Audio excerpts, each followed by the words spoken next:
Assalamualaikum warahmatullahi wabarakatuh. Kembali bersama saya Nur Sirojudin Mustaqim. Di sini saya akan mempresentasikan materi mata kuliah dasar manajemen. Adapun materi yang ingin saya presentasikan yaitu mengenai motivasi. Langsung saja, pengertian motivasi. Motivasi dari bahasa Latin movere yang berarti dorongan atau daya penggerak. Motivasi mempersoalkan bagaimana caranya mendorong gairah kerja bawahan agar mereka mau bekerja keras dengan memberikan semua kemampuan dan keterampilan untuk mewujudkan tujuan perusahaan. Kenapa motivasi harus dilakukan terhadap bawahan? Yaitu karena pemimpin membagikan pekerjaannya kepada para bawahan untuk dikerjakan dengan baik. Yang kedua, karena ada bawahan yang mampu untuk mengerjakan pekerjaannya, tetapi ia malas atau kurang bergairah mengerjakannya.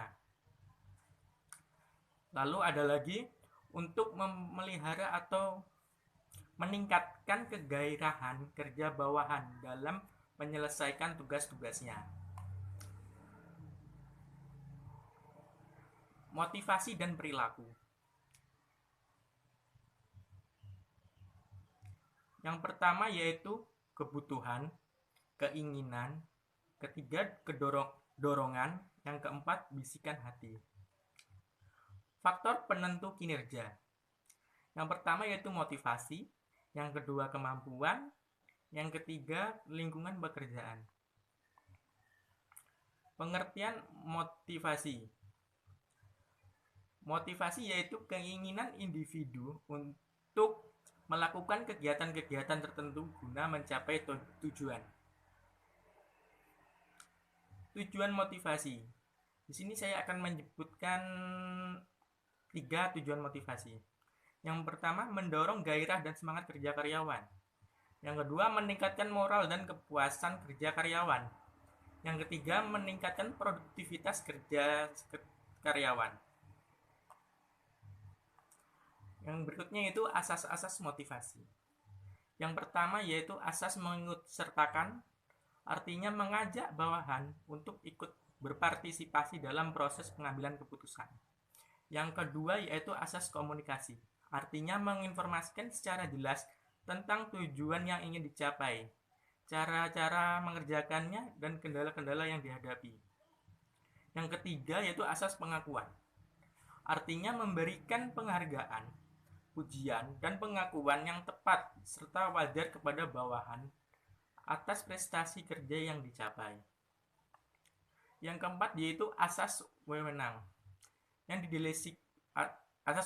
didelegasikan, yaitu artinya memberikan kewenangan dan kepercayaan diri pada bawahan. Yang berikutnya yaitu asas adil dan layak, artinya alat dan jenis motivasi yang diberikan harus berdasarkan atas asas keadilan dan kelayakan. Berikutnya yaitu asas perhatian timbal balik, artinya bawahan yang berhasil mencapai tujuan dengan baik, maka pemimpin harus bersedia memberikan alat dan jenis motivasi. Yang berikutnya yaitu elemen penggerak motivasi. Motivasi seseorang akan ditentukan oleh stimulusnya.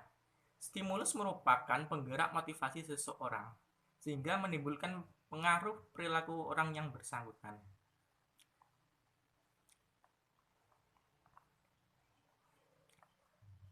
Berikutnya, yaitu alat dan bentuk motivasi. Alat motivasi yang pertama yaitu material insentif, berupa uang atau barang yang bernilai seperti rumah dan kendaraan. Yang kedua, non-material insentif, yaitu motivasi bukan uang atau barang, misalnya medali, piagam, dan bintang atau jasa. Yang ketiga itu kombinasi material dan non-material. Selanjutnya yaitu model-model teori motivasi. Model tradisional, model manusiawi, model sumber daya manusia. Selanjutnya yaitu teori motivasi. Yang pertama teori petunjuk, yang kedua teori kebutuhan atau teori isi, Yang ketiga yaitu teori proses. Teori motivasi klasik. Itu manajemen menentukan bagaimana tugas dikerjakan dengan menggunakan sistem intensif untuk memotivasi pekerja. Teori Maslow, yaitu manusia adalah makhluk sosial yang memiliki kebutuhan terus-menerus. Selanjutnya, kebutuhan yang telah terpuaskan tidak menjadi motivator bagi pelakunya. Yang ketiga yaitu kebutuhan manusia tersusun dalam suatu jenjang atau hierarki.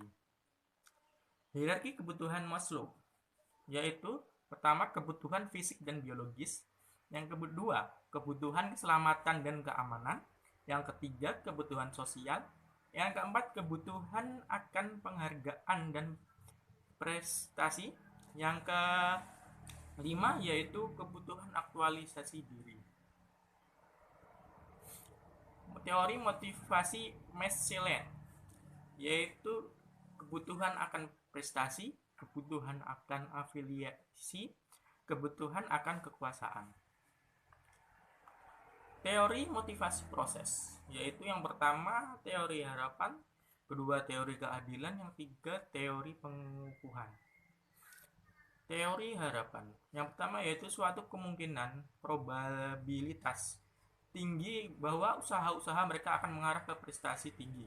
Yang kedua, ada probabilitas bahwa prestasi mereka akan mengarah ke hasil-hasil yang menguntungkan. Demikianlah presentasi dari saya.